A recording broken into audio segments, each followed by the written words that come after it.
the most surprising yet heart-shattering turn of events, a young man was reportedly seen pulling over his car and putting a car seat on the ground.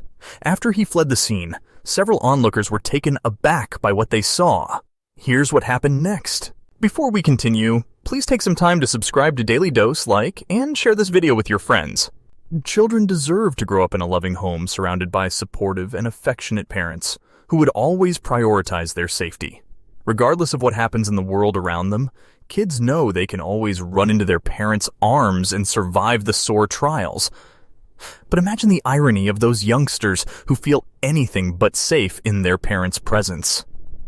Indeed, it's an incredibly gut-wrenching notion, and one we wouldn't wish upon any child. Sadly, today's story encapsulates a similar scenario. In 2017, Daniel Mitchell, a resident of California, welcomed a baby boy and shared his joy with his Facebook friends and family members. The joyful picture showed him smiling from ear to ear as he proudly held his infant son. Keaton, also a father, stated how terrible he felt when the child was taken to the hospital in a critical state.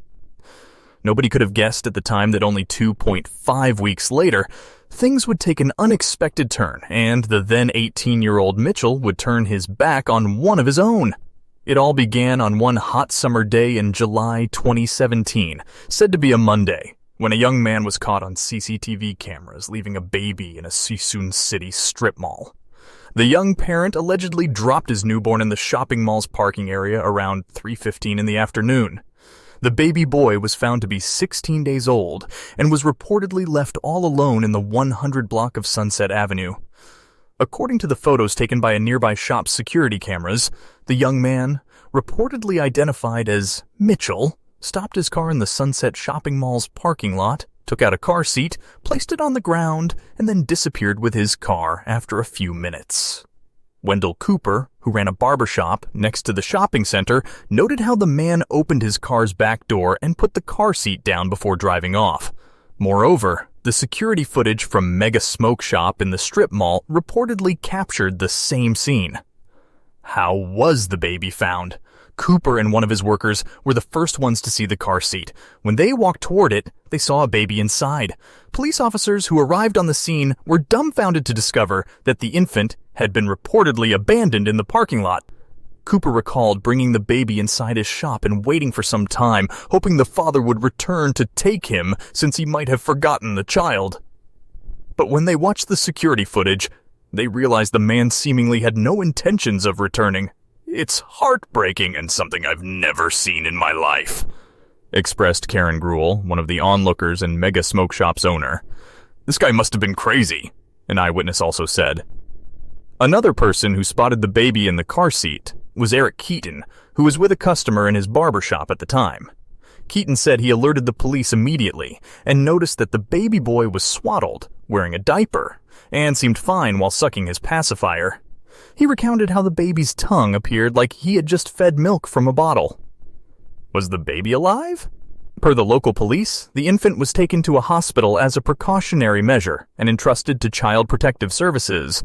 Later that night, CPS saw the redness in the child and brought him once again to be examined by a doctor at a children's hospital. There, the baby was said to have been admitted to receive treatment for a medical ailment and appeared to be in a critical but stable condition. Keaton, also a father, stated how terrible he felt when the child was taken to the hospital in a critical state. As a parent, he felt bothered, hurt, and worried, failing to comprehend why someone would abandon a little one like that. On the other hand, Cooper was also concerned for the infant, mainly after learning about his medical condition. He recounted how the child looked well when he last saw him and seemed anxious to know whether his health had shown improvement. He said he had the infant's photos in his phone, which he intended to keep, hoping they would meet one day and he could show him those pictures. Cooper shared that he would hold on to the prospect of seeing the little one again, maybe when he was 1 or 2 years old, while joking that he had too much hair and might require a haircut in the future. Per California's law, a minor could be left in a safe spot, like a fire station. Although the baby was given to CPS, Sisun City's fire chief said he would have been pleased to care for him. The infant's father had an emotional breakdown in court. Mitchell was taken into custody after authorities identified him as the abandoned child's father. He was said to have been arrested sometime after he left the baby while fleeing from the scene of a car crash. The teenage dad was reportedly arrested on charges of child endangerment and abandonment, felony hit and run, felony while on bail, and possession of cocaine. The mother, who was said to have known nothing about the incident, wasn't deemed a suspect. Mitchell pleaded not guilty and broke down in sobs during the short court hearing, where multiple charges were pressed against him,